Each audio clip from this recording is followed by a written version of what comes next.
Hey, I don't know about anyone else, but I would be willing to bet that there isn't anyone working in today's business environment who hasn't experienced conflict. Would you agree with me? You know, that uncomfortable kind. Not surprising, as CCP Global Human Capital found that 85% of employees at all levels experience conflict to some degree. However, there is a vital added value aspect as well. We'll explore both sides for you to generate a healthy relationship moving forward. Keep on listening. This wide, sweeping topic impacts every aspect of your career from now until you retire.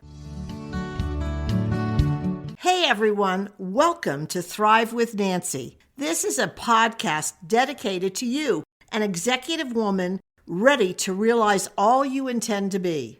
Our podcast today is Conflict Has Two Opposing Faces, because it does.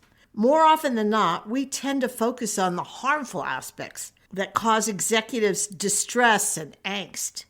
And according to research, women struggle most with the emotional aftermath of a clash such as this, with nearly 64% of executive women emerging from a conflict with negative emotions, as opposed to 48% of men.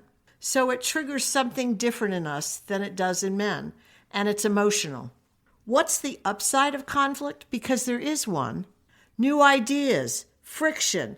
Without exception, friction is essential in a dynamic, thriving environment where growth, transformation, new products, services, and progression is the name of the day and foundational for profitability. I bet the word conflict isn't the first term that comes to mind when you're thinking about innovation. But such an environment produces a vibrant, dynamic work ecosystem where everyone thrives, including you.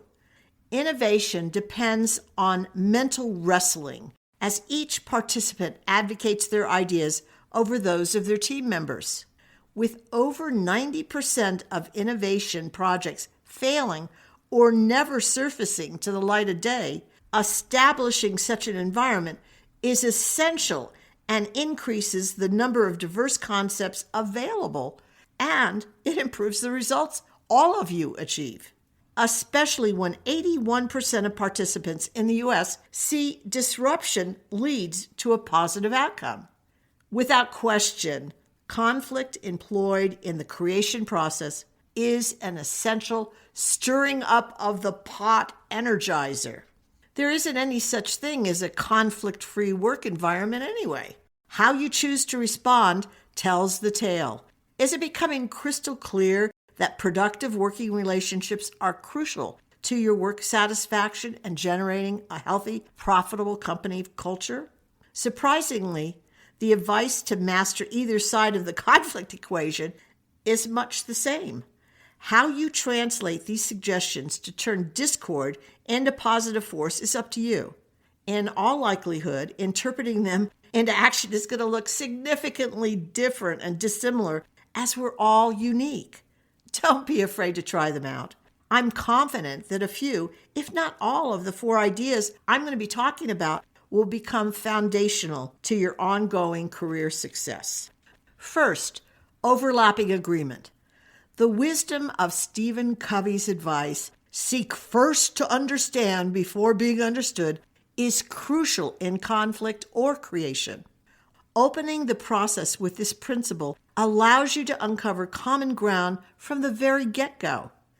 Progress begins by building either a new relationship or product process concepts on these agreed areas and principles that you've established. Second, get your head straight. Deeply seated emotions often, and more often than not, produce negative responses. Yes, excitement over a new idea or a well-executed plan engenders camaraderie.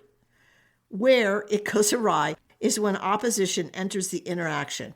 Then it does more harm than good, and we all know this from experience. Sit back. Now is when Stephen Covey's advice pays big dividends. You've gained a vivid picture of the other person's position or objections. With sensitivity, appreciation, probing, sharing, and flexing with integrity by everyone involved, you'll come up with new beginnings for broken relationships or innovative breakthrough ideas. Third, hang in. Overcoming conflict and diverse positions is never, ever easy. So don't stop until it is complete, because it's only going to get worse unless you correct it now. It requires patience, putting personal feelings aside, giving up defensiveness, and trying to prove the other wrong. Hanging on to the idea you are right and the other wrong is deadly to a positive, healthy outcome. You only build bridges by realizing the validity of others and acknowledging it. Fourth, perfection is not the goal. Pursuing a flawless solution is a futile effort. Instead, you're looking for the best concepts for your company or your workable business relationships. Keep going until you find something that works for all of you. Hey, there is one advice difference between the two faces of conflict to consider, and really be very diligent about this. Often when it comes to clashes between two employees, what you're seeing today is merely a symptom of a deeply seated past issue. So if you only focus on the current disturbance, you may resolve that flare-up only to see something very similar breaking down and popping up again. The question demanding to be answered in this situation of resolution is, did you ever feel this way before? Have you ever had a similar situation arise? Does this feel familiar to you? These questions have you drilling deeper to root out the real problem, promising long-term after effects. Remember, career-altering ahas don't simply emerge through emotions alone. They demand that the thinking part of our brain buys into the idea and the data too. Let me wrap this discussion up by grounding it in some additional persuasive facts. And I have to tell you, the data is overwhelming when it comes to conflict.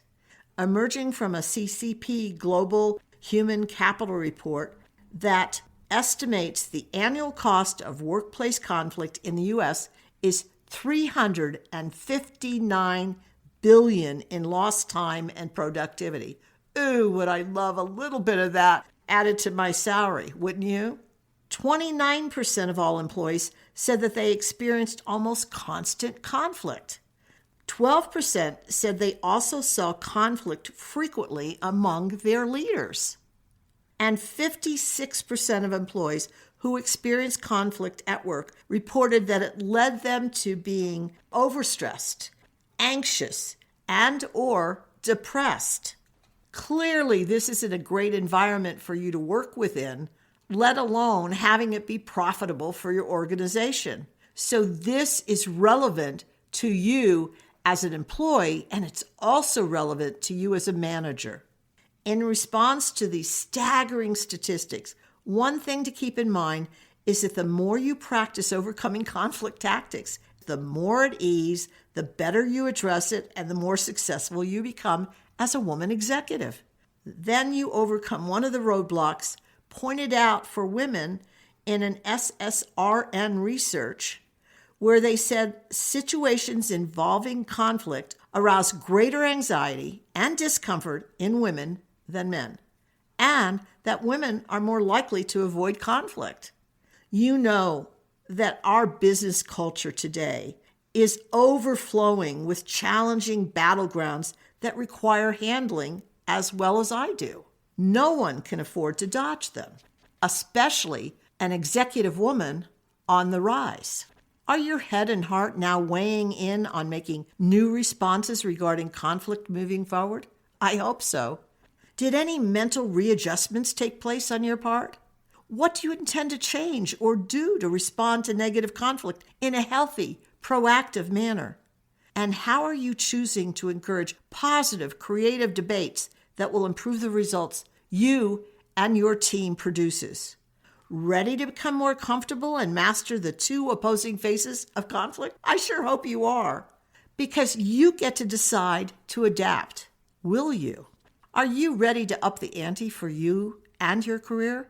It really is time to explore your strategic edge at www.thrivewithnancy.com/executive.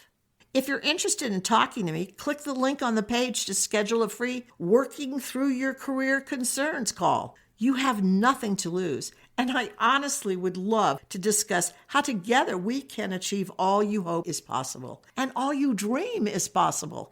Remember, no one ever makes it to the top or even arrives at their next career destination alone.